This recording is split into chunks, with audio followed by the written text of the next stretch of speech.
Depuis maintenant 3 ans, le jury se réunit une première fois très en amont et définit ainsi assez tôt le thème retenu pour le prix de l'innovation numérique, ce qui permet un processus de sélection et de choix que je qualifierais d'éclairé, car permettant de comparer plus objectivement les différents candidats au prix. Donc, en ce qui concerne ce prix, les étudiants de Télécom ParisTech ont identifié pas moins de 200 entreprises travaillant sur le sujet de la performance énergétique, parmi lesquelles une cinquantaine a retenu notre attention.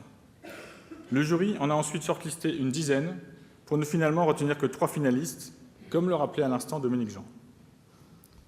Le choix a été incertain jusqu'à la dernière réunion du jury, qui, à l'issue d'un débat passionnant mais néanmoins confidentiel, a retenu Frédéric Potter, dit Fred Potter, pour ce prix de l'innovation numérique sur le thème de la performance énergétique. Avant de fonder Netatmo en 2011, Fred Potter a été le cofondateur de Sirpac, société à l'origine des systèmes qui sont au cœur des plus grands réseaux de téléphonie sur ADSL au monde. Après l'acquisition de Sirpac par Technicolor en 2008, il cofonde la société WeThings, bien connue également. On peut dire que Fred Potter réinvente des objets du quotidien en les rendant toujours plus innovants et intelligents pour mieux comprendre notre environnement et améliorer notre bien-être. C'est en suivant ce précepte que Netatmo a conçu la station météo personnelle qui permet de mesurer la qualité de l'air intérieur ainsi que les conditions météorologiques et de consulter les données directement via un smartphone, une tablette ou un PC. Netatmo a ensuite dévoilé en septembre 2013 un thermostat pour smartphone designé par Stark pour contrôler son chauffage à distance et réduire sa consommation d'énergie. C'est ce thermostat qui permet à Fred Potter de recevoir aujourd'hui le prix de l'innovation numérique sur le thème de la performance énergétique. En exclusivité lors du CES 2014, Netatmo a enfin dévoilé June, le premier bijou qui mesure le niveau d'ensoleillement reçu et conseille la protection solaire à adopter. Pour conclure, il est suffisamment rare que le jury récompense un ingénieur de Télécom ParisTech pour que je ne boude pas mon plaisir de vous dire que Fred a, entre autres qualités bien sûr, celle d'être diplômé de Télécom ParisTech. J'invite Fred Potter à nous rejoindre pour recevoir son trophée. Merci, monsieur. Voilà. Félicitations.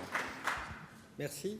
Donc, je voudrais profiter de cette occasion pour remercier d'abord mon ancienne école et les anciens élèves de m'avoir remis ce prix. Alors, il se trouve que je rencontre régulièrement la plupart d'entre vous à l'école où je reviens régulièrement, principalement d'abord pour recruter des collaborateurs. Puisque c'est comme vous l'avez souligné, une excellente école qui forme d'excellents ingénieurs, et puis aussi parce que j'y suis attaché. Je voulais aussi faire 2 remarques. D'abord, c'est que le monde du numérique est un monde qui vit dans la pénurie de personnel. Alors, on est dans une société dans laquelle on vit, quand on ouvre la télévision, dans l'amoncellement de chômeurs, alors que les sociétés du numérique vivent dans la pénurie de personnel.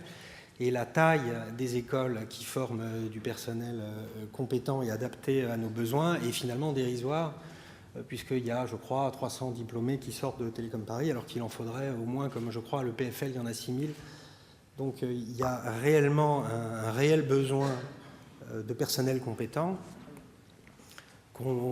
Et une des difficultés pour nos entreprises de croître, c'est de trouver du personnel compétent. Alors heureusement, on arrive à faire des papiers à des étrangers, ce qui permet de recruter.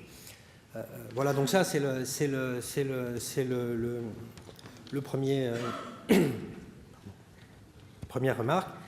Et une deuxième remarque, c'est que les technologies du numérique, en fait, ne servent pas qu'à faire des gadgets. Elles servent aussi à adresser les vrais problèmes, comme par exemple la rénovation thermique, avec quelque chose d'assez bête qui est de ne pas chauffer les bâtiments quand on n'est pas là, ou tout du moins d'adapter la puissance des émetteurs de chaleur à ce que l'on constate et ce que l'on apprend grâce aux techniques de traitement du signal du fonctionnement du bâtiment. Donc on a souvent l'impression que le numérique, c'est Facebook, c'est des blagues, c'est des tweets drôles ou des choses comme ça, alors qu'en fait, c'est une manière d'adresser les vrais problèmes de la société, comme la performance énergétique que vous avez primée cette année. Et ce n'est pas que pour faire des gadgets. Voilà, et donc encore merci à la fois à l'école et à l'association des anciens élèves. Bravo.